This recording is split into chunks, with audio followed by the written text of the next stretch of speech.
بسم اللہ الرحمن الرحیم۔ محترم ناظرین السلام علیکم۔ بہت زیادہ جھوٹے شخص کو دجال کہا جاتا ہے۔ تمام انبیاء علیہ السلام نے اپنی امتوں کو دجال کے فتنے سے ڈرایا تھا۔ قیامت کے قریب آ جانے کی 10 بڑی نشانیوں میں سے ایک نشانی دجال کا ظاہر ہونا بھی ہے۔ یہ در حقیقت بڑا خطرناک فتنہ ہے۔ ایک شخص نے واقعی دجال سے ملاقات کی، جس کا حوالہ اس ویڈیو میں بیان کیا جائے گا۔ قیامت سے پہلے دجال کو کیسے رہائی مل جائے گی؟ وہ ایک ایسا شخص ہے جو حق کے ساتھ باطل کو ملا کر جھوٹ بولے گا، اس لیے اسے دجال کہا گیا ہے۔ یہ پہلے خود کو مومن ظاہر کرے گا اور لوگوں کو بھلائی کی طرف بلائے گا، پھر نبوت کا اور آخرکار خدا ہونے کا دعویٰ کرے گا۔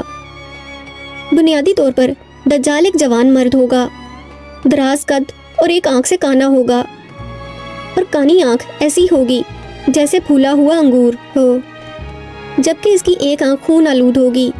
اس کا سینہ چوڑا اور ذرا سا اندر کی طرف دھنسا ہوا ہوگا۔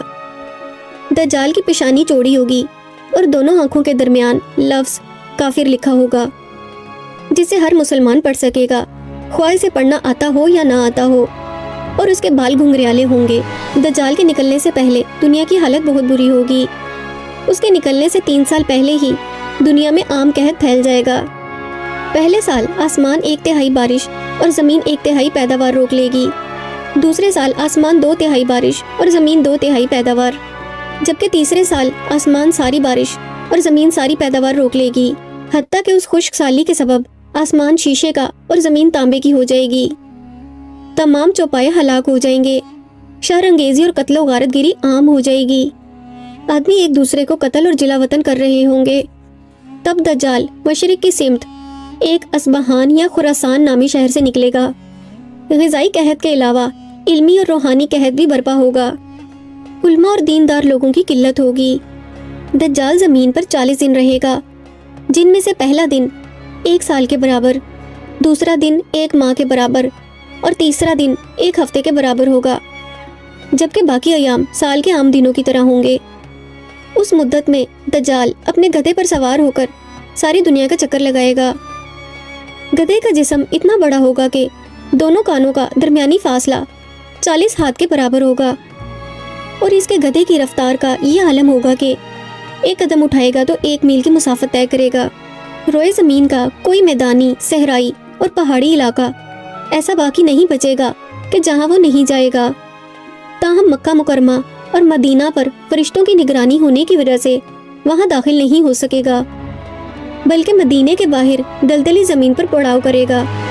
مدینہ پاک میں زلزلے کے 3 جھٹکے آئیں گے، جس کی وجہ سے ہر کافر اور منافق مدینے سے بھاگ نکلے گا اور دجال سے جا ملے گا۔ اس روز مدینہ پاک تمام منافق و فاسق مردوں اور عورتوں کے وجود سے پاک ہو جائے گا، اسی لیے اس دن کا نام یوم الخلاص ہے۔ دجال طرح طرح کے شعبدوں کے ذریعے لوگوں کا ایمان برباد کرنے کی کوشش کرے گا۔ دجال کے ساتھ روٹیوں کے پہاڑ ہوں گے۔ دجال کے پیروکاروں کے علاوہ باقی لوگ سخت تکلیف میں ہوں گے۔ اس کے ساتھ 2 نہریں ہوں گی، جن میں سے ایک کو جنت اور دوسری کو دوزخ کہے گا۔ در حقیقت جسے وہ جنت کا نام دے گا وہ دوزخ، اور جسے وہ دوزخ کا نام دے گا وہ جنت ہوگی۔ اس کے کہنے پر آسمان سے بارش برسے گی، اور لوگوں کے سامنے وہ ایک شخص کو قتل کر کے پھر زندہ کر دے گا۔ دجال کے فتنوں کی وجہ سے اہل ایمان سخت پریشانی اور تنگی کے عالم میں بھاگ کر دخان نامی ایک پہاڑ میں پناہ لیے ہوں گے، لیکن دجال ان کا پیچھا کر کے پہاڑ کا گھیرا کر لے گا۔ اہل ایمان سخت بھوک اور تکلیف میں مبتلا ہوں گے۔ تب اللہ پاک حضرت عیسیٰ علیہ السلام کو نازل فرمائے گا۔ آپ کو دیکھتے ہی دجال ایسے پگھلے گا جیسے پانی میں نمک گھلتا ہے۔ حضرت عیسیٰ علیہ السلام دجال کو مقام لد پر قتل کریں گے، اور اس کے پیروکاروں میں سے کسی ایک کو بھی زندہ نہ چھوڑیں گے۔ ایک شخص تمیم داری جو عیسائی سے مسلمان ہو گیا تھا، اس نے رسول صلی اللہ علیہ وسلم کو اپنے سمندری سفر کے دوران دجال سے ملاقات کا واقعہ بیان کیا۔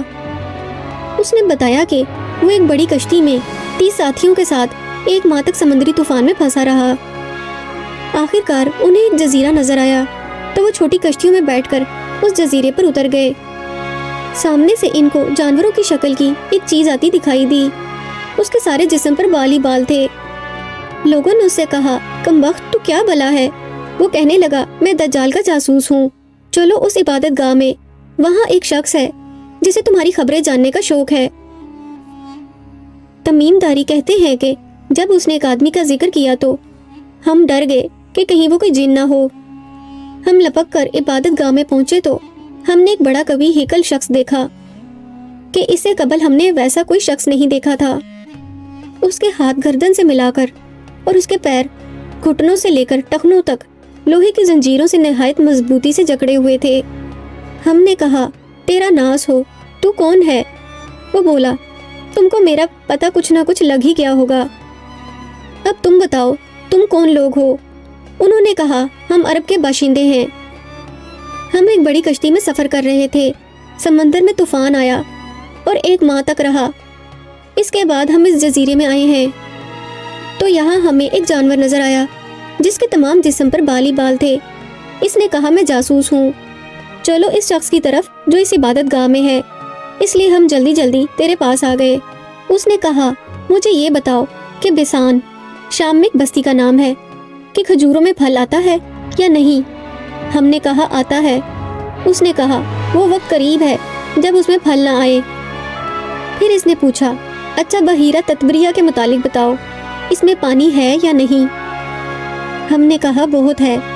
اس نے کہا وہ زمانہ قریب ہے جب اس میں پانی نہ رہے گا۔ پھر اس نے پوچھا زغر جو کہ شام میں ایک بستی کا نام ہے کہ چشمے کے متعلق بتاؤ، اس میں پانی ہے یا نہیں، اور اس بستی والے اپنے کھیتوں کو اس کا پانی دیتے ہیں یا نہیں؟ ہم نے کہا اس میں بھی پانی بہت ہے اور بستی والے اسی کے پانی سے اپنے کھیتوں کو سیراب کرتے ہیں۔ پھر اس نے کہا اچھا نبی الامیین کا کچھ حال سناؤ۔ ہم نے کہا وہ مکہ سے ہجرت کر کے مدینہ تشریف لے آئے ہیں۔ اس نے پوچھا کیا عرب کے لوگوں نے ان کے ساتھ جنگ کی ہے؟ ہم نے کہا ہاں۔ اس نے پوچھا اچھا پھر کیا نتیجہ رہا؟ ہم نے بتایا کہ وہ اپنے گرد و نواح پر تو غالب آ چکے ہیں اور لوگ ان کی اطاعت قبول کر چکے ہیں۔ اس نے کہا سن لو، ان کے حق میں یہی بہتر تھا کہ ان کی اطاعت کر لیں، اور اب میں تم کو اپنے متعلق بتاتا ہوں۔ میں مسیح دجال ہوں اور وہ وقت قریب ہے جب مجھ کو یہاں سے باہر نکلنے کی اجازت مل جائے گی۔ میں باہر نکل کر تمام زمین میں گھوم جاؤں گا اور 40 دن کے اندر اندر کوئی بستی ایسی نہ رہ جائے گی جس میں داخل نہ ہوں سوائے مکہ اور مدینہ کے، کیونکہ ان دونوں مقامات پر میرا داخلہ ممنوع ہے۔ جب ان دونوں میں سے کسی بستی میں داخل ہونے کا ارادہ کروں گا، اس وقت ایک فرشتہ ہاتھ میں تلوار لیے میرے سامنے آ کر مجھے داخل ہونے سے روک دے گا، اور ان مقامات کے جتنے راستے ہیں ان سب پر فرشتے ہوں گے جو ان کی حفاظت کر رہے ہوں گے۔ رسول صلی اللہ علیہ وآلہ وسلم نے فرمایا دیکھو دجال بحر شام یا بحر یمن بلکہ مشرق کی جانب ہے، دجال جہاں پر ہے اس کے بارے میں اللہ تعالیٰ ہی بہتر جانتے ہیں۔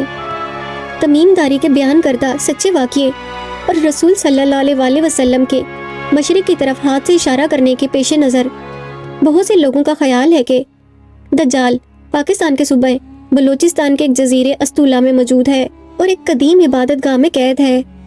اسلامی نظریے کے مطابق جو شخص دجال کی نظروں سے بچا رہے گا وہ اس کے شر سے بھی محفوظ رہے گا۔